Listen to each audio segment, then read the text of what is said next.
जय हिंद, वंदे मातरम। आज हम आप लोग सामने ultra structure of bacterial cell या बैक्टीरिया के संरचना के ऊपर चर्चा करने जा रहे हैं। यहाँ हम आपको बताएंगे कि बैक्टीरियल सेल में कौन कौन से सेल ऑर्गेनेल होंगे। मेनली देखा जाए तो प्रोकैरियोटिक सेल इसे कहा जाता है क्योंकि इसमें पूर्ण विकसित केंद्रक नहीं पाया जाता है, और इसमें यूकैरियोट की तरह और सभी सेल ऑर्गेनेल की उपस्थिति नहीं होती है, इसीलिए ये प्रिमिटिव प्रोकैरियोटिक सेल भी कहलाते हैं। इन्हें आरंभिक पूर्व केंद्रीय कोशिका भी कहते हैं। अब यहाँ ध्यान दीजिएगा, हम बात करें बैक्टीरियल सेल के अल्ट्रा स्ट्रक्चर की, तो ये बाहर जो निकली हुई संरचनाएं होती हैं, इन संरचनाओं को फिम्ब्री कहते हैं। क्या कहते हैं? इन संरचनाओं को, निकली हुई संरचनाएं जो होती है ये फिम्ब्री कहलाती हैं। और इसमें छोटी छोटी और संरचनाएं जो बनी होती हैं जनरली फिम्ब्री जैसी, इन छोटी छोटी संरचनाओं को पिलाई के नाम से भी जाना जाता है। इन छोटी छोटी संरचनाओं को पिलाई, या कहीं कहीं फिम्ब्री और पिलाई दोनों एक साथ लिखा हुआ देखने को मिलता है। ये पिलाई, और एक संरचना को पाइलस कहते हैं। एक संरचना को क्या कहते हैं? पाइलस, और इसे ढेर सारी संरचनाओं को हम पिलाई कहते हैं। ये आपकी फिम्ब्री कहलाएगी। और ये जो लंबी सी बड़ी संरचना निकली होती है जो बैक्टीरिया के मूवमेंट में हेल्प करती है, इसे फ्लैगेला भी कहते हैं हिंदी में कसार, फ्लैगेला। अब हम बात करते हैं जब बैक्टीरियल सेल की, तो याद रखिएगा बैक्टीरियल सेल जो होते हैं वो सेल वॉल कंटेन करते हैं, इसीलिए बैक्टीरिया की एक विशेषता होती है। और जनरली कुछ ऐसी बैक्टीरिया होती हैं जो फोटोसिंथेटिक बैक्टीरिया होती हैं, जैसे ग्रीन बैक्टीरिया, ऑटोट्रॉप्स की तरह बिहेव करती हैं। बहुत से बैक्टीरिया ऐसे हैं जो दूसरे जीवों पे भी डिपेंडेंट होते हैं, इसीलिए कीमोट्रॉप्स, ऑटोट्रॉप्स और हेटेरोट्रॉप्स हर प्रकार के न्यूट्रिशन को ये रिप्रेजेंट करते हैं। यहाँ जब हम बात करें बैक्टीरिया की, तो ध्यान दीजिएगा बैक्टीरिया की बिल्कुल अंदर वाली जो लेयर होती है उसे सेल मेम्ब्रेन कहते हैं। बिल्कुल अंदर वाले लेयर को क्या कहेंगे? Cell membrane. उसके बाद जो दूसरी लेयर होती है, इस सेल मेम्ब्रेन के बाद जो दूसरी लेयर, सेकेंड लेयर है, फर्स्ट लेयर आपकी सेल मेम्ब्रेन, और जो ये सेकेंड लेयर होती है, इस सेकेंड लेयर को सेल वॉल कहते हैं। क्या कहते हैं? Cell wall. और याद रखिएगा, मैं आपको बता चुका हूं, ग्राम पॉजिटिव बैक्टीरिया में सेल वॉल जो होता है वो मोटा होता है, ग्राम निगेटिव बैक्टीरिया में सेल वॉल जो होता है वो पतला होता है, याद रखिएगा। तो पहला मेम्ब्रेन इंटरनली जो अंदर से जो पहला मेम्ब्रेन है वो क्या है? सेल मेम्ब्रेन, जिसे साइटोप्लाज्मिक प्लाज्मा मेम्ब्रेन के नाम से भी जाना जाता है। दूसरा आपका सेल वॉल, और बिल्कुल बाहर वाली जो तीसरी परत होती है ये कैप्सूल होती है। बाहर वाली जो तीसरी परत होती है इसे कैप्सूल कहा जाता है, याद रखिएगा। इसे बैक्टीरियल कैप्सूल भी कहा जाता है। कुछ बैक्टीरिया में कैप्सूल की उपस्थिति होती है, और बहुत से कुछ ऐसे भी बैक्टीरिया देखने को मिलते हैं जिसमें कैप्सूल की उपस्थिति पूर्ण विकसित रूप से देखने को नहीं पाई जाती है। यहाँ बैक्टीरियल सेल की जब हम बात करें अल्ट्रा स्ट्रक्चर में, याद रखिएगा पहली लेयर अंदर से सेल मेम्ब्रेन, दूसरी सेल वॉल, और तीसरी कैप्सूल। याद रखिएगा ये थर्ड, ये तीसरा है। पहला cell membrane, second cell wall, तीसरा कैप्सूल।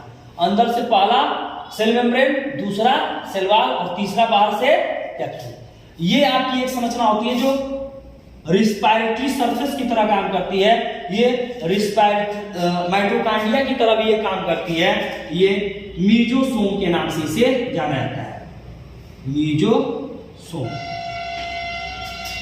इसके अंदर राइबोसोम समूह में भी और अकेले भी देखने को मिलते हैं। राइबोसोम बिखरे होंगे, और याद रखिएगा बैक्टीरियल सेल में जो राइबोसोम होगा वो 70S का होगा। ये प्रोकैरियोटिक राइबोसोम कहलाता है। यहाँ राइबोसोम जब एक चेन में होंगे तो उस राइबोसोम को पॉलीराइबोसोम के नाम से जाना जाएगा। किस नाम से? पॉलीराइबोसोम के नाम से जाना जाएगा। और इसके अंदर जो न्यूक्लिक मटेरियल होते हैं जनरली, ये एक जाली बिखरी हुई जाली नेटवर्क जैसी संरचना के रूप में होती हैं, जिसे न्यूक्लियाइड कहा जाता है। जिसे क्या कहा जाता है? न्यूक्लियोइड। याद रखिएगा, इसे न्यूक्लियोइड के नाम से भी जाना जाता है। पॉलीराइबोसोम, न्यूक्लियाइड, साइटोप्लाज्म, साइटोप्लाज्म जो इसके अंदर के जो कोशिका द्रव्य होंगे, फ्लूइड मटेरियल होंगे, उन्हें हम साइटोप्लाज्म कहेंगे। और जनरली इसके अंदर जो डीएनए होता है, जो बैक्टीरियल डीएनए होता है, उस बैक्टीरियल डीएनए को सर्कुलर डीएनए भी कहा जाता है। बैक्टीरियल डीएनए को सर्कुलर डीएनए भी कहा जाता है और सर्कुलर डीएनए को प्लाज्मिड के नाम से जाना जाता है। सर्कुलर डीएनए को प्लाज्मिड के नाम से जाना जाता है। और यहाँ पे राइबोसोम जब समूह में होंगे तो पॉलीराइबोसोम कहलाएंगे और बिखरे हुए जो होंगे वो राइबोसोम के नाम से जाने जाते हैं। और राइबोसोम की बात करते हैं तो याद रखिएगा बैक्टीरियल सेल में 70S टाइप का राइबोसोम होता है। यूकैरियोटिक सेल में जो पूर्ण विकसित केंद्रक वाली कोशिकाएं होती हैं उनमें 70S और 80S दोनों प्रकार के राइबोसोम देखने को मिलते हैं, लेकिन बैक्टीरिया में केवल 70S प्रकार का राइबोसोम होता है। यहां मैंने आपको बताया ultra structure of bacterial cell. Figure की बात कर लें, फिगर क्या है? Ultra structure of bacterial cell, जीवाणु कोशिका की संरचना, जीवाणु कोशिका की संरचना। और जीवाणु कोशिका की संरचना की बात कर लें तो बैक्टीरियल सेल में बिल्कुल जो मेम्ब्रेन के रूप में हम बात करें तो अंदर वाली लेयर होती है सेल मेम्ब्रेन, जिसे साइटोप्लाज्म प्लाज्मा मेम्ब्रेन कहते हैं। दूसरी लेयर सेल वॉल, तीसरी लेयर कैप्सूल।